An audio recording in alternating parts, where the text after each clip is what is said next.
എല്ലാവർക്കും നമസ്കാരം. ഞാൻ സരിത മഹേശ്വരൻ. ഇന്ന് ശ്രീകൃഷ്ണവിലാസ മഹാകാവ്യത്തിൻ്റെ 9ാമത്തെ സർഗത്തിലെ 131 132 ശ്ലോകങ്ങളാണ് നമ്മൾ പഠിക്കാൻ പോണത്. 2 ശ്ലോകങ്ങളിലും ഉപജാതി വൃത്തമാണുള്ളത്.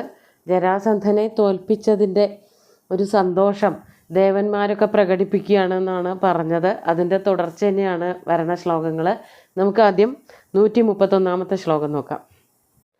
അഥാന്തരിക്ഷാദവതീര്യദേവസുരൈഃ സഹസ്രാക്ഷമുഖൈരുപേതഃ പരാക്രമപ്രീതമനാഃ വിനമ്രൗതാവബ്രവീത് താമരസാധിവാസഃ. ആദ്യം പദച്ഛേദം പറയാം. അഥ അന്തരീക്ഷാദ് അവതീര്യ ദേവഃ സുരൈഃ സഹസ്രാക്ഷമുഖൈഃ ഉപേതഃ പരാക്രമപ്രീതമനാഃ വിനമ്രൗ തൗ അബ്രവീത് താമരസാധിവാസഃ. ഇവിടെ ശ്ലോകങ്ങളിൽ ചെറിയ തെറ്റുകളൊക്കെ, ഊകാരത്തിനൊക്കെ ചെറിയ ഊ പ്രയോഗിക്കേണ്ടടുത്ത് ദീർഘത്തിലുള്ള ഊകാരമൊക്കെ പറഞ്ഞിട്ടുണ്ട്. സഹസ്രാക്ഷമുഖൈരുപേത, ഉപേത എന്നേ വേണ്ടു, രൂ എന്നാണ് ഇവിടെ കൊടുത്തിരിക്കുന്നത്. അതൊക്കെ ചെറിയ ടൈപ്പ് ചെയ്യുമ്പോൾ വരുന്ന മിസ്റ്റേക്സാണ്. ഇവിടെ ബ്രഹ്മാവ് എന്താണ് പറയണത് എന്നുള്ളതാണ്. ബ്രഹ്മാവ് വരണതായിട്ടാണ് വർണ്ണിക്കണത്.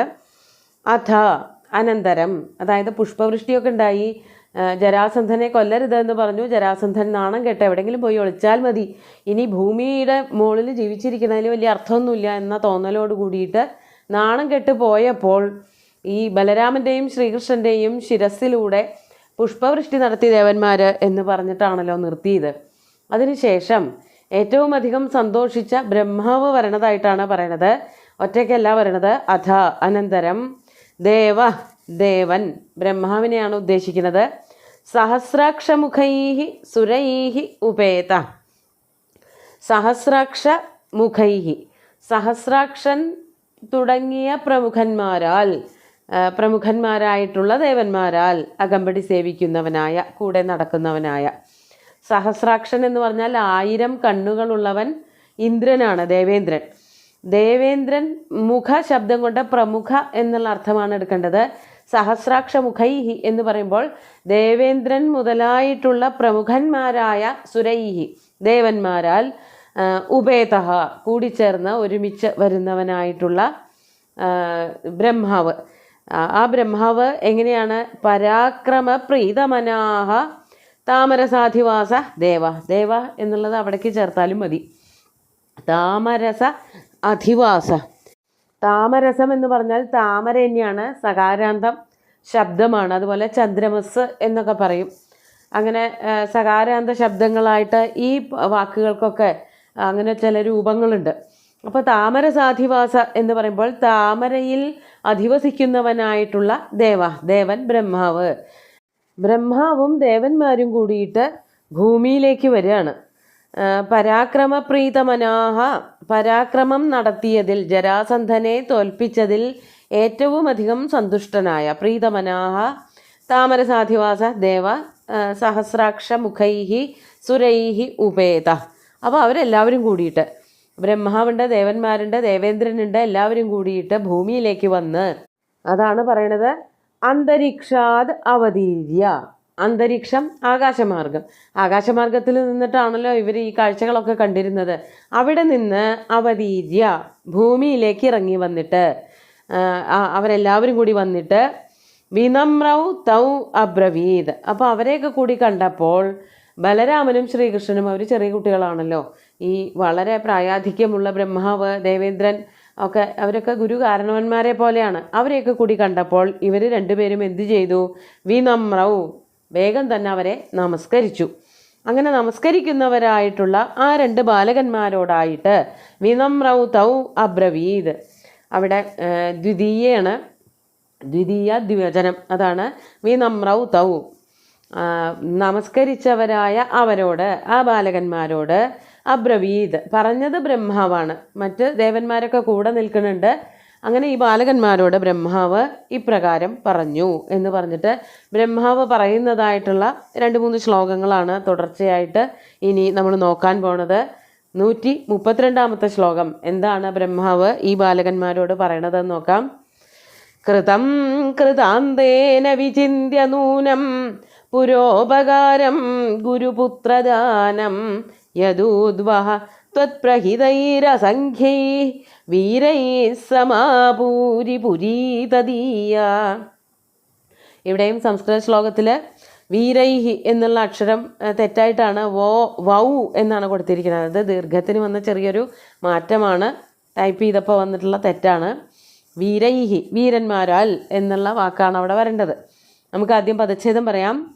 കൃതം കൃതാന്തേന വിചിന്യ നൂനം പുരോപകാരം ഗുരുപുത്രദാനം യദൂദ്വഹ ത്വത്പ്രഹിതൈഃ അസംഖ്യൈഃ വീരൈഃ സമാപൂരി പുരീ തദീയ.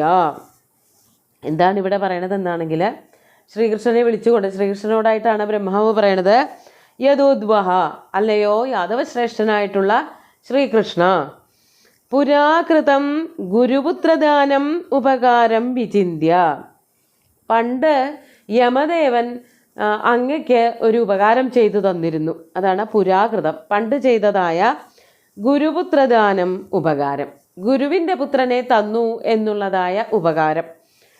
ശ്രീകൃഷ്ണൻ സാന്ദീപനിയുടെ പുത്രനെ കാണാൻ വേണ്ടിയിട്ട് കൊണ്ടുവരാൻ വേണ്ടിയിട്ട് പല ലോകങ്ങളിലേക്കും പോയി. അവിടെ ഒന്നും കാണാതെ അവസാനം യമലോകത്തിൽ പോയിട്ട് അവിടെ നിന്നാണ് ആ പുത്രനെ കൂട്ടിക്കൊണ്ടു വന്നത്. അപ്പോൾ യമരാജാവിൻ്റെ അടുത്ത് നിന്നൊരു ബാലകനെ ഇങ്ങോട്ട് കൊണ്ടുവന്നു. അപ്പോൾ അവിടെ ഇങ്ങോട്ട് ചെയ്തു തന്നൊരു ഉപകാരമാണല്ലോ, അതിനൊരു പ്രത്യുപകാരം സ്വാഭാവികമായിട്ട് എല്ലാവരും ചെയ്യാറുണ്ട്. ആ പ്രത്യുപകാരമായിട്ടാണ് ഇപ്പോൾ ഇവിടെ കൃഷ്ണൻ ജരാസന്ധനോട് ഏറ്റുമുട്ടിയപ്പോൾ ചെയ്ത പ്രവൃത്തികൾ എന്ന് പറയാണ്, ആലങ്കാരികമായിട്ട് പറയാണ്. ഗുരുപുത്രദാനം ഉപകാരം വിചിന്യ, ഗുരുവിൻ്റെ പുത്രനെ ശ്രീകൃഷ്ണന് കൊടുത്തു എന്നുള്ള ഉപകാരം ആലോചിച്ചിട്ട്, ത്വത്പ്രഹിതൈഹി അങ്ങയാൽ പറഞ്ഞയക്കപ്പെട്ടവരായ, ശ്രീകൃഷ്ണൻ പറഞ്ഞയച്ചതായ അസംഖ്യൈഹി വീരൈഹി എണ്ണിയാൽ ഒടുങ്ങാത്ത അത്രയ്ക്ക് വീരന്മാരാൽ, തദീയപുരി നൂനം സമാപൂരി. ഇവിടെ എന്താ പറയണത്? ഈ എണ്ണമറ്റ അല്ലെങ്കിൽ ധാരാളം പേരെ വധിച്ചു. ശ്രീകൃഷ്ണനും ബലരാമനും കൂടിയിട്ട് ജരാസന്ധൻ്റെ പക്ഷത്തുള്ളവരെ കുറച്ച് പേര് യാദവന്മാരും പോയിട്ടുണ്ടാവണം. അങ്ങനെ കുറേ പേരെ വധിച്ചിട്ട് അവരെ മുഴുവനും പറഞ്ഞയച്ചത് യമപുരിയിലേക്കാണ്. അപ്പോൾ ഇവിടെ നിന്ന് എണ്ണിയാൽ ഒടുങ്ങാത്ത അത്രയ്ക്ക് വീരന്മാർ അങ്ങോട്ട് പോയതോട് കൂടിയിട്ട് തദീയപുരി കാലപുരി, കാലൻ്റെ പട്ടണം എന്തായി തീർന്നു? നൂനം സമാപൂരി, ഉറപ്പായിട്ടും നിറഞ്ഞു കാണണം. ഇവിടെ നിന്ന് പറഞ്ഞയക്കപ്പെട്ട യുദ്ധവീരന്മാർ ഒക്കെ ചെന്നെത്തിയത് യമരാജാവിൻ്റെ കൊട്ടാരത്തിലേക്കാണ്, യമപുരിയിലേക്കാണല്ലോ മരിച്ചാൽ പോവുക. അവിടെ ചെന്നിട്ട് ഇപ്പോൾ ഇവിടെ നിന്ന് പറഞ്ഞയച്ച ആൾക്കാരൊക്കെ കൂടി ചെന്ന് ഭയങ്കര തിക്കും തിരക്കുമായി നിറഞ്ഞു. ഇനി അവിടെ സ്ഥലമില്ല എന്നർത്ഥം. അത്രയ്ക്ക് പേരെ ഇവിടെ നിന്ന് വധിച്ച് അങ്ങോട്ട് പറഞ്ഞയക്കൽ കഴിഞ്ഞു. ഒരു പുത്രനെ ഇങ്ങോട്ട് തന്നു എന്നുള്ളതിൻ്റെ പ്രത്യുപകാരമാണ്. ഒരാളെ ഇങ്ങോട്ട് തരുമ്പോൾ വേറൊന്ന് അങ്ങോട്ട് കൊടുക്കുക, ഒന്നും ഇങ്ങോട്ട് തരുമ്പോൾ ഉപകാരത്തിന് വേണ്ടി തരുമ്പോൾ അങ്ങോട്ടും ഒരെണ്ണം കൊടുക്കുക എന്നുള്ളത്, വസ്തുവകകളായാലും എന്തായാലും കൊടുക്കുക എന്നുള്ളത് ഇങ്ങനെയും ബാധകമാണ്, ഇങ്ങനെയും ചെയ്യാറുണ്ട് എന്നുള്ള ഒരു തമാശയാണ് ഇവിടെ പറയണത്. ഗുരുപുത്രനെ യമപുരിയിൽ നിന്ന് ഭൂമിയിലേക്ക് തിരിച്ചയച്ചപ്പോൾ ഒരാളെ മാത്രമേ യമൻ ഇങ്ങോട്ട് തന്നുള്ളൂ. അതിന് പകരമായിട്ട് അസംഖ്യം ആൾക്കാരെ ശ്രീകൃഷ്ണൻ യമരാജാവിന് തിരിച്ചു നൽകി. അങ്ങനെ ആ ഉപകാരം വേണ്ടതുപോലെ ചെയ്തു, പരസ്പരം ഉപകാരം ചെയ്തു കൊടുക്കുകയാണ് ഇവിടെ ഉണ്ടായത് എന്ന് കവി ഒരു വ്യംഗ്യമര്യാദയാ പറയാണ്. യഥാർത്ഥത്തിൽ പറയാൻ ഉദ്ദേശിക്കുന്നത് എന്താണെന്നുണ്ടെങ്കിൽ, ശ്രീകൃഷ്ണൻ്റെയും ബലരാമൻ്റെയും അതികഠിനമായിട്ടുള്ള യുദ്ധത്തിൽ ജരാസന്ധൻ്റെ കൂട്ടത്തിൽ നിന്ന് കുറേ പേര് മരിച്ചുപോയി എന്നർത്ഥം. അങ്ങയുടെ യുദ്ധം, നിങ്ങൾ രണ്ടുപേരും കൂടി ചെയ്തതായിട്ടുള്ള യുദ്ധം വളരെ വീരോചിതമായിട്ടുള്ളൊരു പ്രവൃത്തിയായിരുന്നു. കുറേ പേര് അതിൽ മരിച്ചുപോയി. ഇനി ഇത് തുടരേണ്ട കാര്യമില്ല, മതി, ജരാസന്ധനും തോറ്റുപോയല്ലോ. അപ്പോൾ ഈ യുദ്ധത്തിൽ നിന്ന് പിൻവാങ്ങാം എന്നുള്ള രീതിയിലാണ് ബ്രഹ്മാവ് ശ്രീകൃഷ്ണനെ ഉപദേശിക്കുകയാണെന്നുള്ള പോലെയല്ല, ഒരു വീരപ്രവൃത്തിയെ സ്തുതിച്ചുകൊണ്ട് തന്നെയാണ് തുടങ്ങുന്നത്. അങ്ങ് ചെയ്തതായിട്ടുള്ള ഭൂമിയുടെ ഭാരം തീർക്കൽ, അങ്ങനെ കുറേ വീരന്മാരിപ്പോൾ യമപുരിയിൽ എത്തിച്ചേർന്നിട്ടുണ്ട്. അതുകൊണ്ട് ഇനി യുദ്ധം മതിയാക്കാം എന്നർത്ഥം. അത് പറഞ്ഞിട്ടില്ല, അത് വ്യംഗ്യമായിട്ട് നമ്മൾ മനസ്സിലാക്കേണ്ടതാണ്. ഇവരുടെ യുദ്ധവീര പ്രകൃതമൊക്കെയാണ് ഇതോടൊക്കെ കൂടിയിട്ട് വർണ്ണിക്കാൻ കവി ഉദ്ദേശിക്കുന്നത്. നമുക്ക് ശ്ലോകങ്ങൾ ഒന്നുകൂടി ചൊല്ലി നോക്കാം. അഥാന്തരീക്ഷാദവതീര്യദേവസുരൈ സഹസ്രാക്ഷമുഖൈരുവേദ പരാക്രമപ്രീതമനാ വിനമ്രവൂതാവബ്രവീത്താമരസാധിവാസ കൃതം കൃതാന്തേന വിചിന്യ നൂനം പുരോപകാരം ഗുരുപുത്രദാനം യദൂദ്വഹ ത്വത്പ്രഹിതൈരസംഖ്യൈഃ വീരൈഃ സമാപൂരി പുരീതദീയ. ശ്ലോകത്തിൽ വ്യാഖ്യാനിച്ചപ്പോൾ കൃതാന്തേന എന്നുള്ള വാക്ക് കൂട്ടിച്ചേർത്ത് പറഞ്ഞില്ല. അത് ചേർക്കേണ്ടത് പുരാ കൃതാന്തേന കൃതം ഗുരുപുത്രദാനം ഉപകാരം വിചിന്യ എന്നാണ്. പണ്ടൊരിക്കൽ കൃതാന്തേന, കൃതാന്തൻ എന്നുള്ള വാക്കിൻ്റെ അർത്ഥം പറയേണ്ടായി. യമ രാജാവ് എന്നുള്ളത് പറഞ്ഞു, യമപുരി എന്നുള്ളതൊക്കെ പറഞ്ഞു. തത്പുരി എന്നൊക്കെ പറയുമ്പോൾ, തദീയപുരി എന്നൊക്കെ പറയുമ്പോൾ യമരാജാവിൻ്റെ പുരിയാണ്. പക്ഷേ ഈ യമരാജാവ് എന്നുള്ള വാക്ക് ഇവിടെ കൃതാന്ത പദം കൊണ്ടാണ് സൂചിപ്പിച്ചിരിക്കുന്നത്. എല്ലാത്തിൻ്റെയും അവസാനം ഉണ്ടാക്കുന്നവൻ, എല്ലാത്തിനെയും അവസാനിപ്പിക്കുന്നവൻ, അതാണ് കൃതാന്തൻ. ആ യമരാജാവിനാൽ പണ്ടൊരിക്കൽ ചെയ്തു കൊടുത്തതായ ഗുരുവിൻ്റെ പുത്രനെ കൊടുക്കുക എന്നുള്ളതായ ഉപകാരം ആലോചിച്ചിട്ടാണ് ഭഗവാൻ എണ്ണമറ്റ ജനങ്ങളെ യമരാജാവിൻ്റെ പുരിയിലേക്ക് അയച്ചത് എന്നർത്ഥം. ആ ഒരു വാക്ക് ശ്ലോകത്തിൻ്റെ കൂടെ പറഞ്ഞില്ല. ഇത് ബ്രഹ്മാവിൻ്റെ അനുഗ്രഹമാണ്, ബാലകന്മാർക്കുള്ള അനുഗ്രഹം. അവർ ചെയ്തതായിട്ടുള്ള പ്രവൃത്തിയെ പറ്റിയിട്ടുള്ള ഒരു ഓർമ്മിപ്പിക്കലൊക്കെയാണ് ഇവിടെ വരുന്നത്. വീരോചിതമായിട്ടുള്ള 2 ശ്ലോകങ്ങളും ഭഗവാന്റെ കാൽക്കൽ അർപ്പിച്ചുകൊണ്ട് ഗുരുവായൂരപ്പനെ സാഷ്ടാംഗം നമസ്കരിച്ചുകൊണ്ട് എല്ലാവർക്കും ശുഭദിനം നേർന്നു നിർത്തട്ടെ. നന്ദി.